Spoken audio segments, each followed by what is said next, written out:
تو اس میں پھر یہ ہے کہ آپ پنک پیچ کلر کے بہت زیادہ ان ہوتا ہے گرمیوں کے کلرز میں سے بہت ایک اچھا کلر دیتا ہے، تو آپ اس میں سے سلیکٹ کر سکتی ہیں.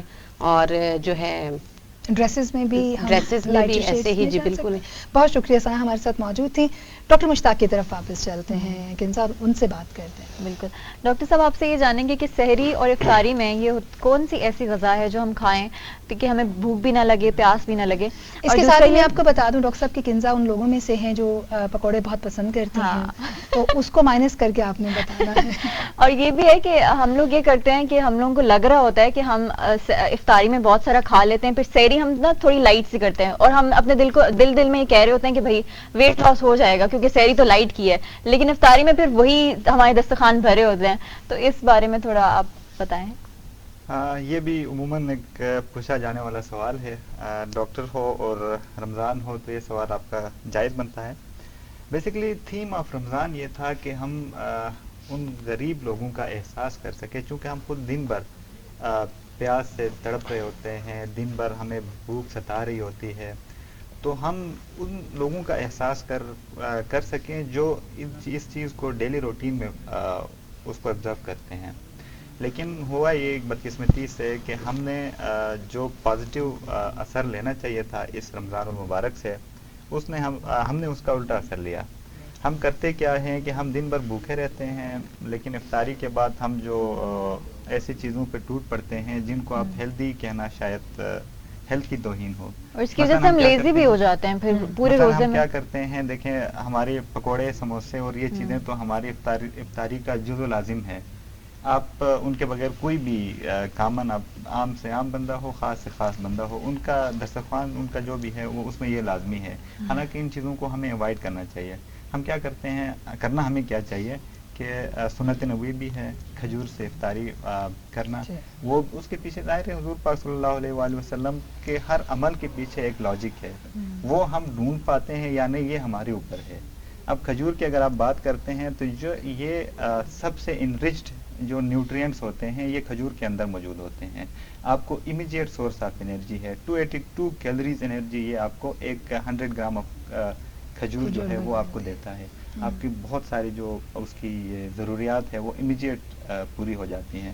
اس کے بعد ہم یہ کر سکتے ہیں کہ پانی وغیرہ، جوسز وغیرہ لے لیں، پانی بہت زیادہ لے لیں، فروٹس وغیرہ لے لیں جو کہ ہم لیتے نہیں ہیں.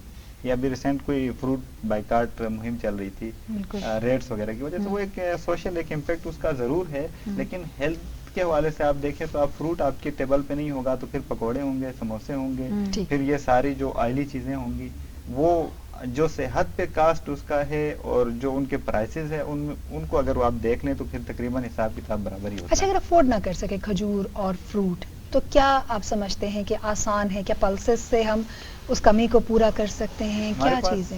دو چیزیں ہوتی ہے. ایک جو ہے وہ ایک سلو انرجی ریلیزنگ آئٹمز ہوتے ہیں، اور ایک ہوتے ہیں تھوڑے لانگ ٹرم، ان کی انرجی آہستہ آہستہ آپ کی باڈی کو وہ انرجی دیتے ہیں.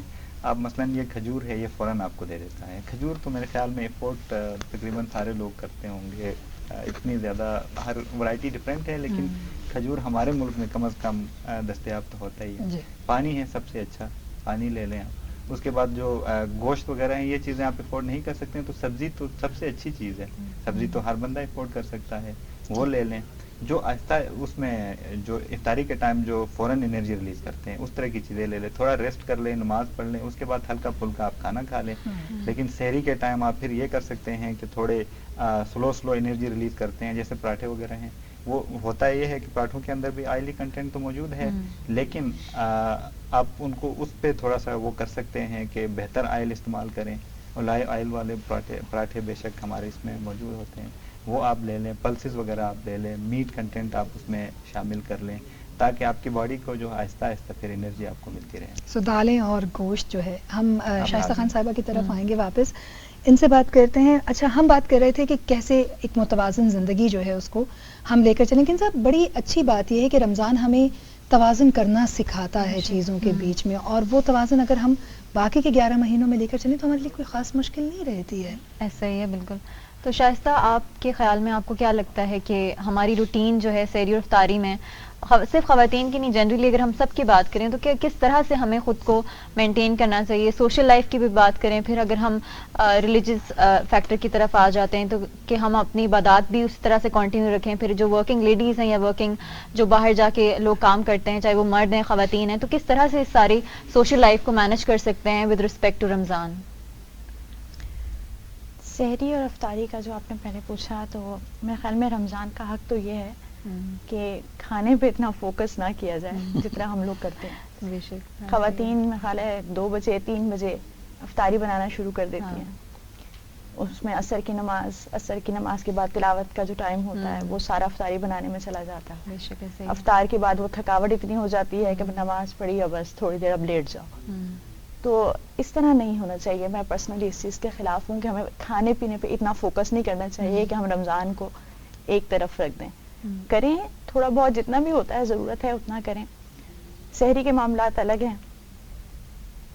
اور ٹھیک ہے شائستہ، آپ کیونکہ بہت سی این جی اوز کے ساتھ بھی آپ کام کرتی رہی ہیں، تو یوتھ امپاورمنٹ جو پروگرامز ہوتے ہیں آپ کیسے دیکھتی ہیں ان کو؟ کیسے ہماری ڈفرینٹ این جی او والا جو سیکٹر ہے وہ کس طرح سے ہماری یوتھ کو اکوموڈیٹ کرتا ہے رمضان میں، یا ڈفرینٹ جو ایکٹیویٹیز ہوتی ہیں رمضان میں؟ کیونکہ ہم دیکھتے ہیں ہمارے نوجوان جو ہے بڑھ چڑھ کے افطار دسترخوان لگا رہے ہوتے ہیں، تو یہ ساری ایکٹیویٹیز ہوتی ہیں. تو کیا آپ دیکھتی ہیں کہ ہمارا این جی او سیکٹر اسپیشلی رمضان میں کس طرح سے ان کا کیا رول ہوتا ہے یوتھ کو اپنے ساتھ انوالو کرنے میں؟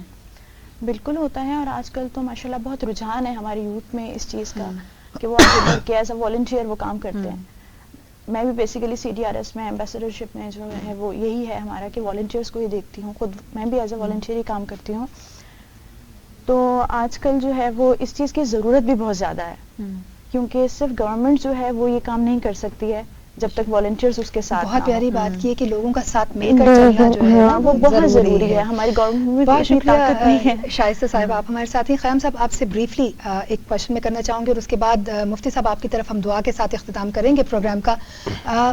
جیسے انہوں نے کہا کہ اکیلے ہم نہیں چل سکتے آگے، آپ کیا سمجھتے ہیں کتنا امپورٹنٹ ہے؟ سوسائٹی کی طرف تو ہم دیکھ ہی رہے ہوتے ہیں لیکن جو مختلف ادارے اس وقت کام کر رہے ہیں ان کی آپس میں کولیبریشن کتنی ضروری ہے کہ ایک دوسرے کو، جیسے ہو سکتا ہے کہ ایک ادارہ ہنرمندی کے حوالے سے بہت بہتر ہو، آپ تعلیم کے حوالے سے بہت بہتر ہوں، تو وہ جو ایک ان کے بیچ ایک کولیبریشن ہے اس کی کتنی ضرورت ہے اس وقت؟ Thank you ma'am. دیکھیے چیریٹیز جو ہیں وہ کبھی بھی انڈیویجول رن نہ ہوتی ہیں، نہ کرنی چاہیے. ہمیشہ جو ہے کولیبریشن سے ہی آپ ایک بگر موومنٹ پہ جا سکتے ہیں.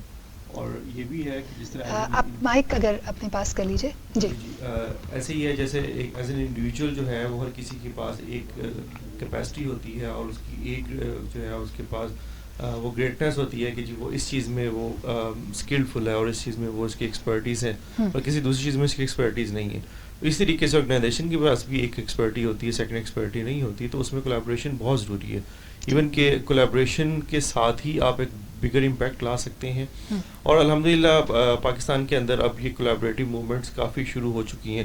جس طرح یہ آج جو ورلڈ آرفن ڈے جو ہے وہ سیلیبریٹ ہوا ہے کل، اس میں یہ کولیبریٹیو موومنٹ 2015 میں اسٹارٹ ہوئی جس میں پاکستان آرفن کیئر فورم کے نام سے ایک فورم کا آغاز ہوا، جنہوں نے پھر ایک بل پاس کروایا اور انہوں نے پارلیمنٹ میں بل پیش کیا اور کیبنٹ میں بل پیش ہوا.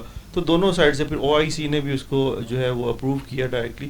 تو یہ کولیبریٹیو تھی کہ آرفنس کے لیے کوئی کام کیا جو آرفن کے لیے بھی ایک ڈیڈیکیٹڈ ڈے ہو جو سیلیبریٹ کیا جائے پاکستان میں. بہت اچھی بات اس وجہ سے کولیبریشن. جی بہت شکریہ. ہمارے ساتھ کنسا مختلف مہمان جو ہیں وہ موجود رہے. ہمارے ساتھ ڈاکٹر خلیل جو ہیں وہ موجود تھے، شائستہ خان صاحبہ ہمارے ساتھ موجود تھی، ڈاکٹر مشتاق ریڈیولوجسٹ ہیں ہمارے ساتھ موجود رہے اور بتایا کہ لوگ جو ہیں وہ کس طریقے سے صحت کا خیال رکھ سکتے ہیں.